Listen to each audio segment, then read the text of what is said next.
What, what is black music? Asked this southern white kid. This isn't gonna be a mistake. But seriously though, what is black music? You hear the term get tossed around all the time. People say things like, popular music in America went from jazz to rock and roll to funk to disco to hip hop. And they use that as this evidence to say these grandiose statements like, black music is popular music.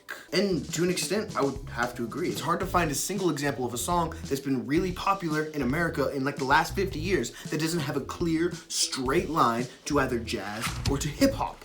But I don't really see a clear, straight line from jazz to hip hop. In fact, to me, they seem like opposites. One has a long tradition of complex, thick harmonies, uses exclusively physical instruments, and it's a system that treats lyrics as an afterthought and is far better when performed live. The other has tragically simple harmonies, almost no physical instruments, a lyrics-first approach, and pretty much sucks live. But they are both undeniably black music. So then what is it that makes music black music? Let's get rid of the music.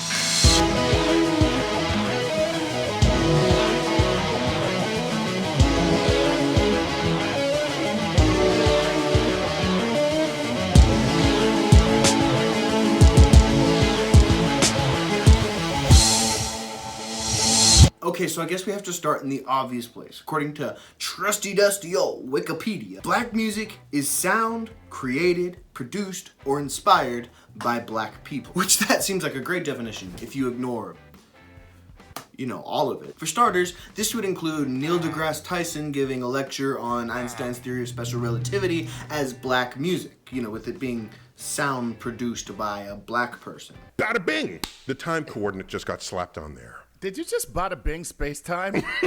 But even if we're not splitting hairs here, you have to ask the question, what does it mean by black people? That seems like a stupid question at first, but just hear me out. What qualities does a person have to possess for them to be considered a black person? For all its discourse on black culture and black music, the internet has no idea what a black person is. For instance, the University of Alabama claims it to be dark-skinned people of African descent. In which case, black music is music made by people with a certain amount of melanin in their skin. That feels arbitrary. Look at Tosin Abasi. He's a black man, but would you consider Animals as Leaders black music?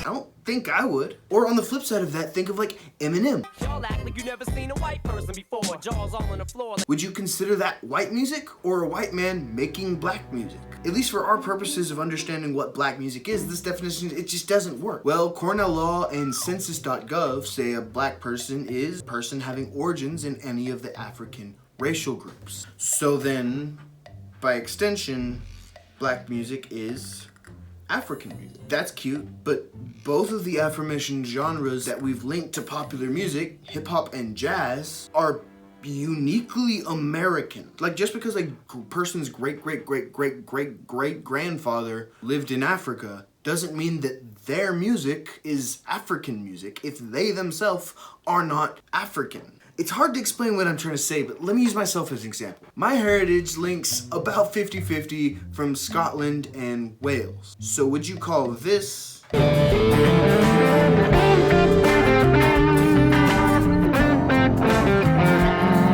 Welsh music? How about this? Her long nose is gross. She's as lovely as a burnt piece of toast. Would you call that Scottish music? Obviously not. If I had to attribute that music to a culture, that culture would be American because the artist of that music, me, is American. Yeah, I just said me is American. This is one of them smart people shows. And I'm no more or less American than Miles Davis, B.B. King, Aretha Franklin, Beyonce. Why should their music be considered African music? And you see, there's a part of me that just wants to leave the discussion here. If you cut me and any black person, we bleed the same color. If I strum a guitar and a black man strums a guitar, the same wiggly air is produced. differentiating white music from black music is like shooting 2 arrows at a wall and then drawing targets around them. And then saying, this one's white and this one's black, when in reality, they're both just sound being produced by people. People who want to believe in race neutrality, they want to believe in a colorblind society. It's not color, it's culture.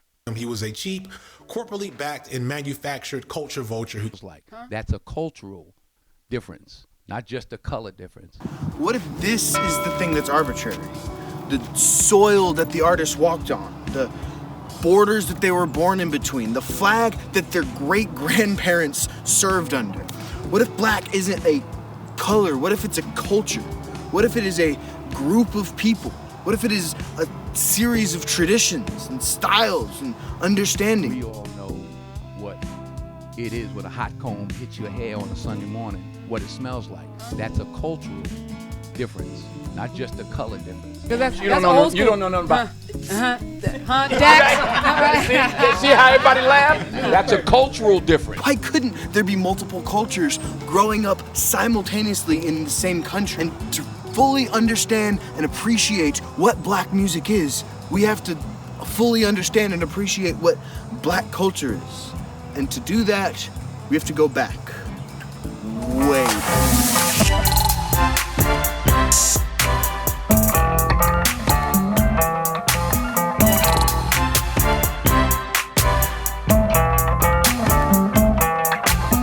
Our story starts in the 13th century Mande Empire of Mali. You see, when I say Mali or any country in Africa, every American's brain automatically goes to this barren wasteland of people foraging and scrounging to survive because it's just desolate and decayed and primitive. That's not the Mali Empire. The Mali Empire was massive, powerful, civilized, and extravagantly wealthy.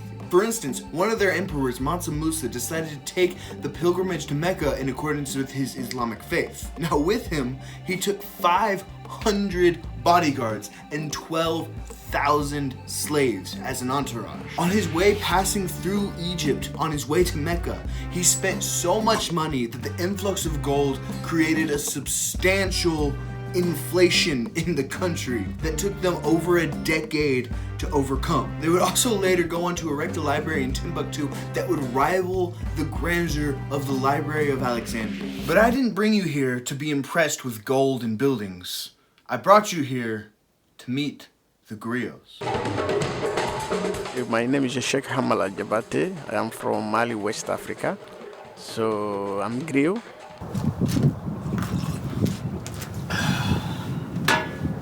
The griots, or sometimes called the Jolly, were an entire cast of musicians. Like an entire class of people where all of them's main focus was music. They were among the elite of musicians of the world. They would be taught by their grandparents and their parents all of the songs of their culture. They would have hundreds of them memorized by adulthood. They would know how to play their instrument to just a absolutely virtuosic level, and they would be respected by everyone in the Mali Empire.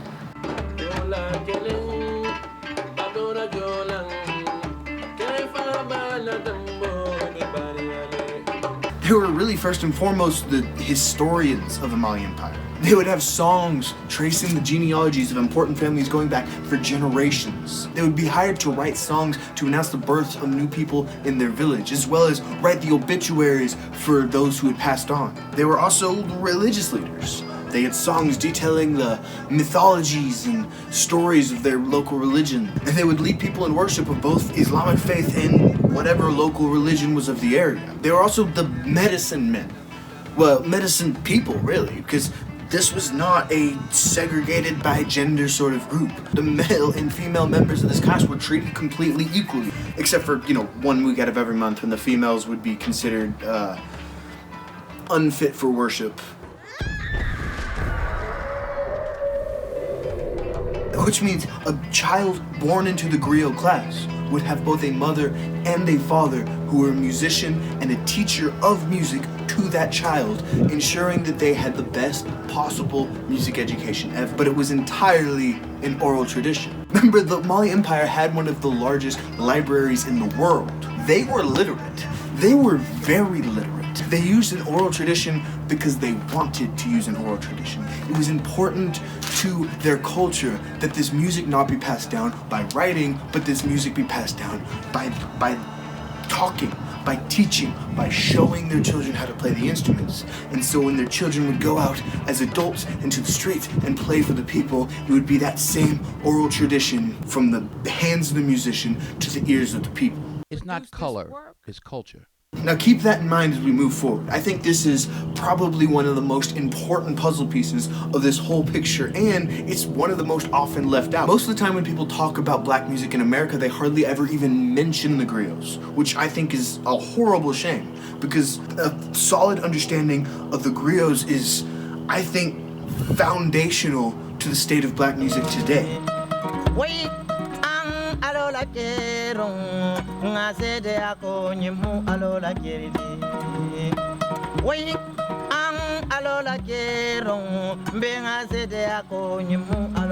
The griots are so important to the story, in fact, that even if they weren't important, they'd still be important. Like, even if the music that they were creating didn't go on to influence what would later become black music, they'd still be important because a lot of what we know today about the Mali Empire, as well as the early parts of the transatlantic slave route, comes from the songs of the griots. For instance, we have the transcription of a griot song called Toulongjong.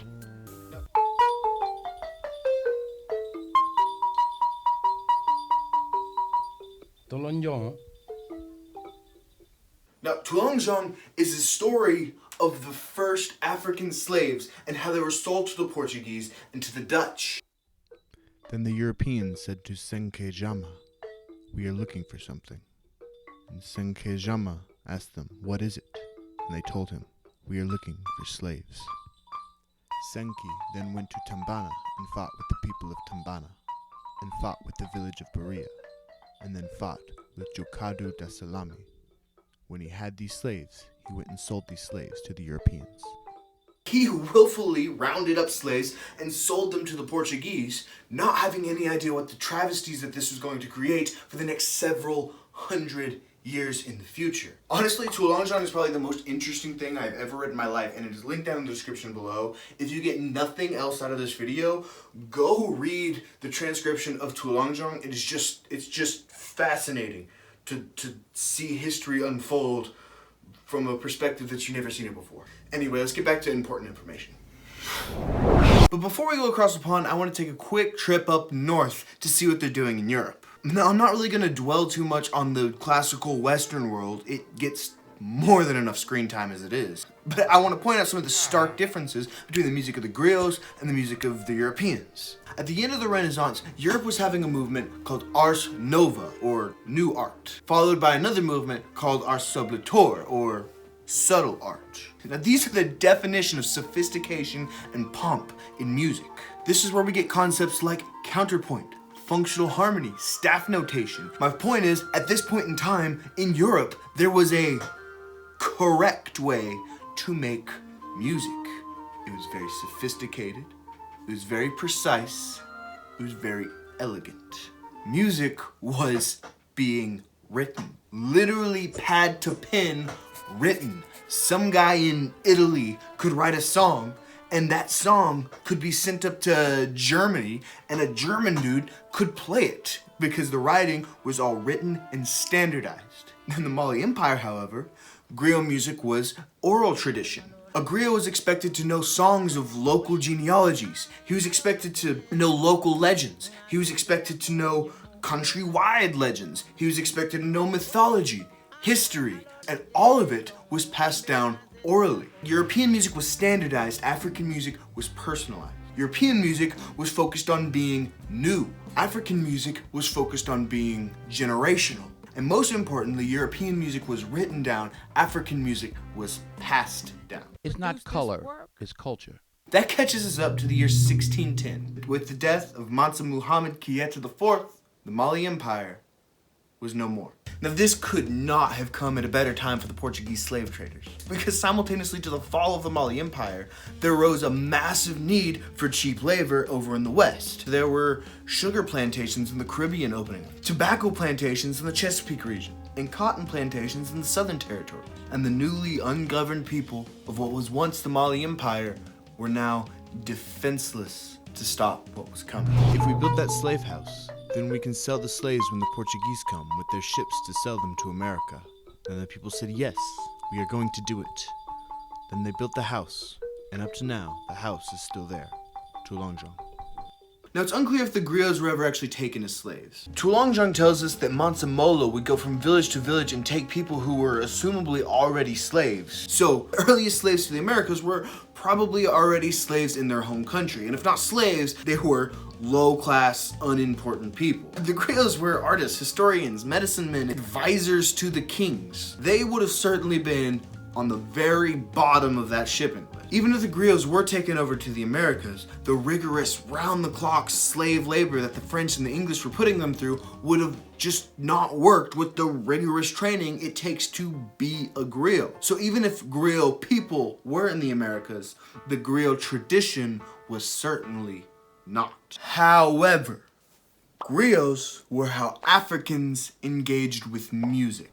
Griot music is the music that sounded good to them. And moving forward, it would be the music that they would try to recreate. But elements would pretty quickly start to change. For instance, the griots were the historians, and these people didn't know their history. They weren't educated, they weren't taught. Many of them were born in America or taken over as children, so they didn't know the history of their own homeland. So the history and culture that was present in the African music of Africa was not present in the African music of the West Indies. Also, pretty obviously, the instruments would have changed. Now, some would learn guitars, mandolins, fiddles, and other European instruments.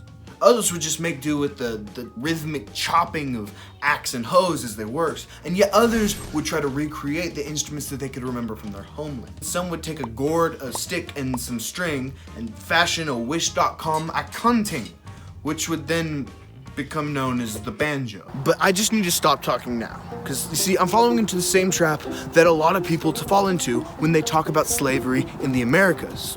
Overgeneralization. You see, America didn't exist until 1776, and slavery was abolished in 1865, less than 100 years later. Although slavery in the Americas lasted for over 4 centuries.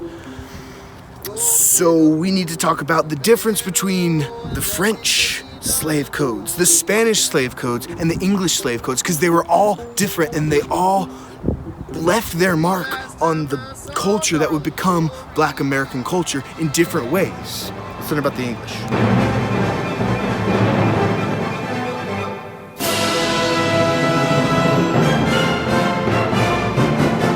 Now, the English didn't seem to care about what their colonies were doing. That's to say, there wasn't really an English colonial slave code. There were like 14 English colonial slave codes, depending on which colony you're in. Now, I'm not going to systematically go through each one. That would be a massive waste of time. But I do kind of want to touch on a few of them, outlining some of the important parts. Like, for instance, Barbados.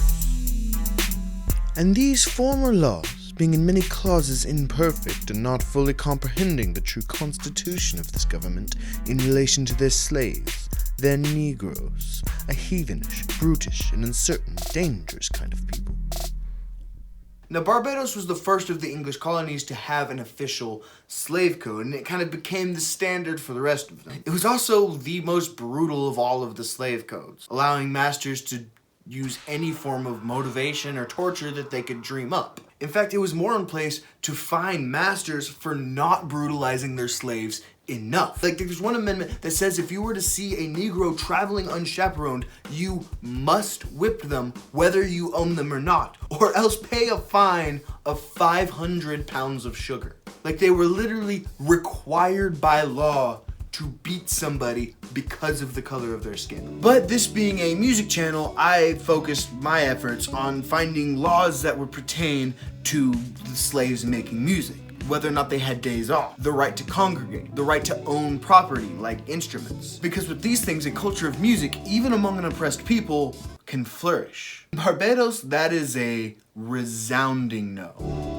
No master, mistress, commander, or overseer of any family within this island shall give their Negroes leave on Sabbath days, holy days, or any other time to go out of their plantation except them with a ticket under his master, mistress, commander, or overseer's hand.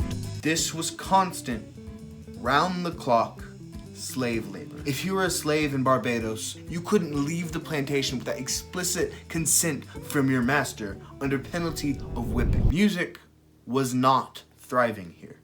Now, the other English colonies are a little bit harder to get a beat on. They mostly just left it up to the plantation owner to manage his property how he saw fit, which in some cases would be humanely, or at least as humanely as slavery can be, and in some cases would be brutally. But then in time, in pretty much each individual colony, there was some form of a rebellion that triggered some legislation governing how people ought to treat their slaves. Like in South Carolina, there was no restrictions on slaves except for what their own individual masters put on them. But after the Stono Rebellion, in which a group of enslaved people killed a bunch of their masters, South Carolina passed the Negro Act of 1740. This restricted their rights to leave their plantation unchaperoned, restricted the clothes that a slave could wear, and restricted their right to make music.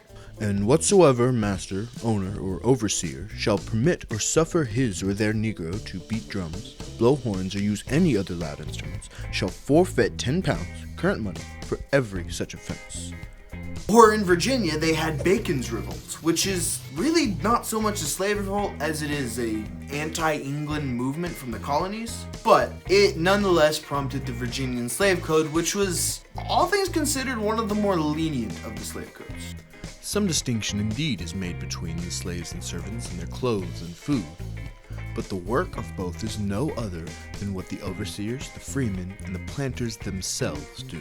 Now, in the Virginian Slave Code, slaves were restricted from leaving their own plantations and congregating with each other. However, they were allowed to, and in some cases even encouraged, to play music. Like, check out this transcript that follows the journey of a Virginian Baptist church as they move into Kentucky. Some of the women were already in tears when Captain Ellis quietly spoke to one of his Negro men, whose willing hands began at once to make a well-worn banjo talk. Like magic, the signal passed along dusky lines of chattering slaves who trudged beside the wagons with their bundles on their backs, and soon one of the jolliest of the old plantation songs resounded from one end of the train to the other. The merry Negroes sang only as the old-time darkies could sing. The children screamed with delight, and the immigrants descended the mountain road with lighter hearts. Black slaves playing music for their master, trading musical ideas back and forth. Now you'll see this mixing happening mostly in places of the English colonies that had a higher population of Irish and Scottish immigrants, which sort of makes sense. As we've discussed before, most European music was elegant and beautiful and sophisticated. But Irish music to the north and African music to the south were plucky, fun. It was music that you could dance to. Foreman's like a constable, he never falls asleep. He's up and doing the long legs, he never slacks a feet. A ring-dum day, a ring-dum day, a ring-dum-a-diddle-cum-a-dandy-o.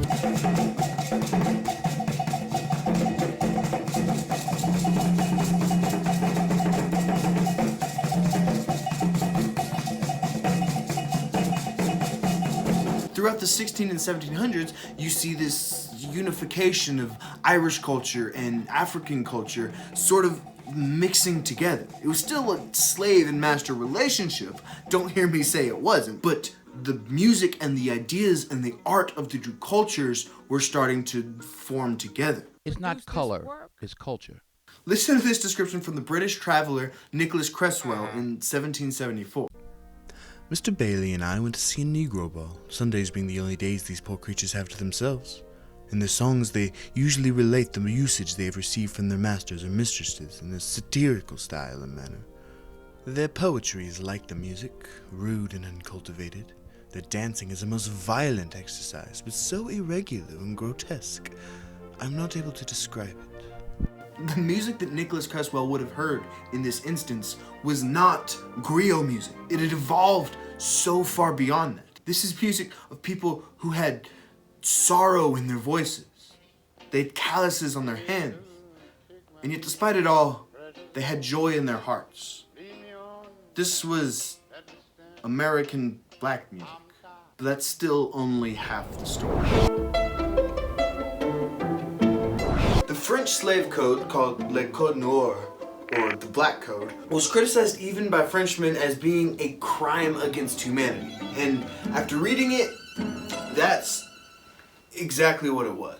In my opinion, Le Code Noir is even worse than the Barbados slave code. Not because of necessarily like what's in it as far as restrictions or rights, but just the way that it's presented. Like, the Barbados slave code made it pretty clear from the beginning that people from Africa were not really people. They were goods, they were products, they were cattle, and they could just be treated as such. We are not to leave them to the arbitrary, cruel, and outrageous wills of every evil-disposed person, but so far to protect them as we do many other goods and chattels. Le Code Noir, on the other hand, opens up by admitting these are human beings. But then it goes and allows all of the same horrible tortures that the Barbados slave code did, but this time willfully and knowingly inflicting these damages on real human beings. It's the arrogance, it's the attitude that, in my opinion, makes this one even worse. Like, according to Le Code Noir, within 8 days of arrival in a French territory, every enslaved person had to be baptized into the Catholic faith. It was almost as if to say, oh, they're going to heaven now, we can do anything we want to them, and it's a trifle in comparison. Worse than that, it's filled with all these bizarre contradictions. Like, in Article 42 of Le Code Noir, strictly forbids torturing a slave, but in the same sentence says it's okay to chain and whip them. And in other places, it totally gives a go-ahead on torture, such as cutting off their ears, branding them, cutting their hamstrings, and in some cases, even killing them. And all of that under the pretense of not being torture. But you see, there's one article in Le Code Noir that is of particular importance to us in this discussion, and that is Article 6. Check it out.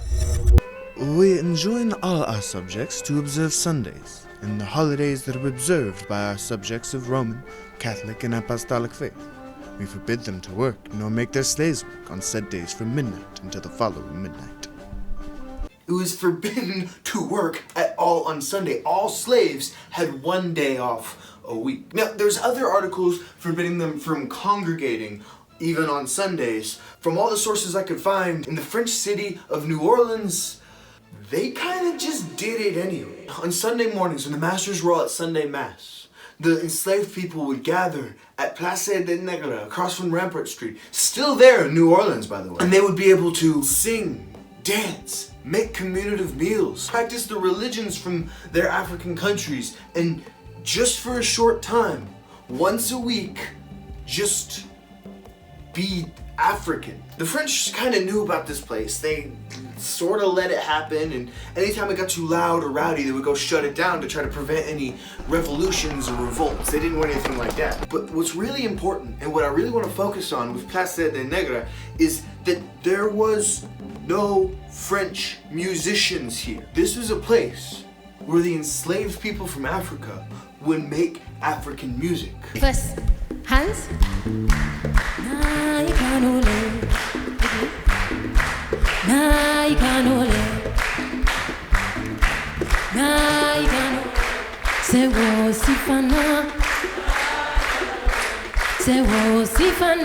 Now, of course, the griots were nowhere to be found.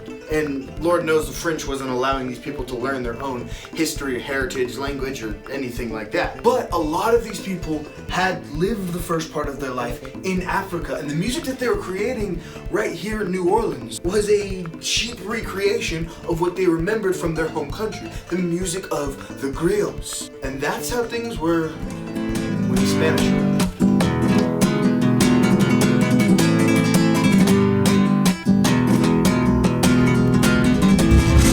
So the Spanish didn't really have a huge influence on the music that was going to become Black American music. I'm honestly only bringing up Spain for two reasons. One, because I want that completionist trophy from talking about all of the different slave codes. And two, because talking about the Spanish slave codes is like the least depressing way to talk about slavery. Like, if there was such thing as a moral way to do slavery, which there's not, but if there was, the Spanish did it. In relation to slavery, the Spanish followed the document Las Siete Partidas, or the 7 divisions. Las Siete Partidas was more of a humanitarian document than an actual slave code. More of a loose code of conduct rather than a strict set of rules and laws. The gist is that people are people. No matter their skin color, people deserve the same respect and rights that all other people get. Now, they did still have slavery. Las Siete Partidas frowned on slavery, but it didn't outright forbid it, and well, it's a pretty profitable endeavor. But if you had to be a slave living in the 18th century Americas, then your best bet is to have a Spanish owner. Slaves were given the right to make and sell goods and even have money and buy back their own freedom. They even had the right to appeal to the Holy Office, the Catholic Church. And if they decided that they were being treated unfairly, they would be repossessed from their owners and sold to somebody who the church found as more humane and fitting of a master. Now, I'm not trying to defend slavery of any kind by any stretch of the imagination. I just want to point out that if you are to compare Las Siete Partidas to Le Code Noir, there is a very clear winner in terms of basic humanity. The reason I bring this up at all is because in 1762, after the 7 Years' War, New Orleans was now in Spanish control. And what that means for Place de Negres is that it is now Place de Publique. And Place de Publique is hopping with African culture.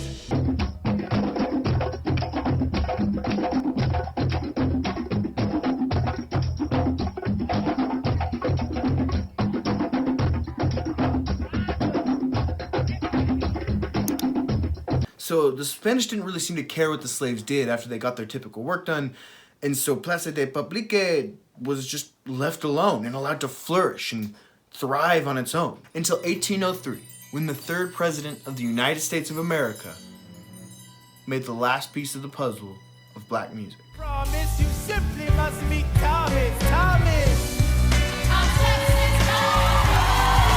Thomas Jefferson did 2 very big, important things for this story right here. In 1803, he signed the Louisiana Purchase. By the stroke of a pen, he made New Orleans an American city. He made La Place Publique Congo Square. And he made every single person in Louisiana suddenly gain 50 pounds due to their sudden onset Twinkie addiction.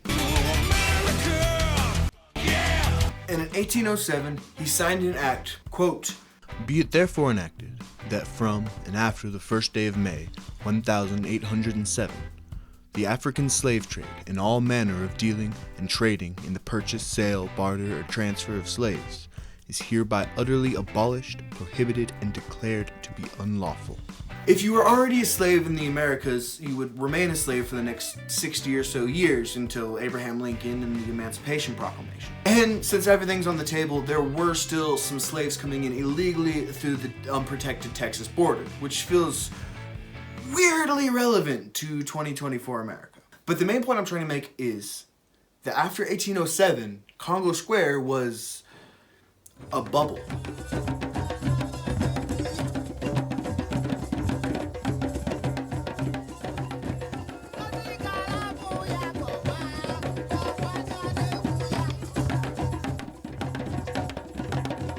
Previously to this, there was constantly new slaves coming into New Orleans. That means constantly new people in what was now Congo Square who had grown up listening to griot music. And when they created music, they had that frame of reference of what makes something sound African. After 1807, there were no new African immigrants. Everybody there was recreating the sound of somebody recreating the sound of a griot. It was a Xerox copy of a Xerox copy of their ancestral music. It would remain like this for the next 50 to 60 years. And over time, this music just began to change and evolve and billow out into something new and beautiful and something that was unlike anything else that had ever existed on the planet.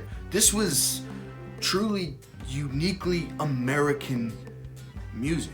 It's not color, it's culture. Now, here's the issue. I could go on and talk about how the music out of Congo Square would eventually grow up into New Orleans jazz, Negro spirituals, frickin' blues. But so lonely I'll be. But there's a much bigger tree that I'm barking up right now.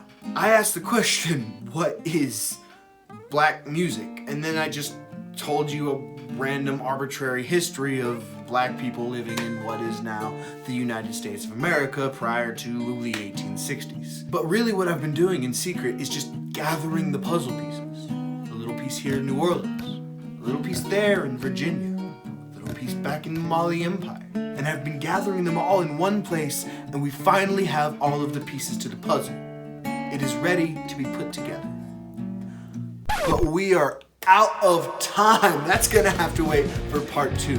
But seriously, stick around, hit that subscribe button and ring the bell. You don't want to miss this because the payoff is really exciting and really fascinating, and it may completely change the way that you listen to music. I'll see you in the next one.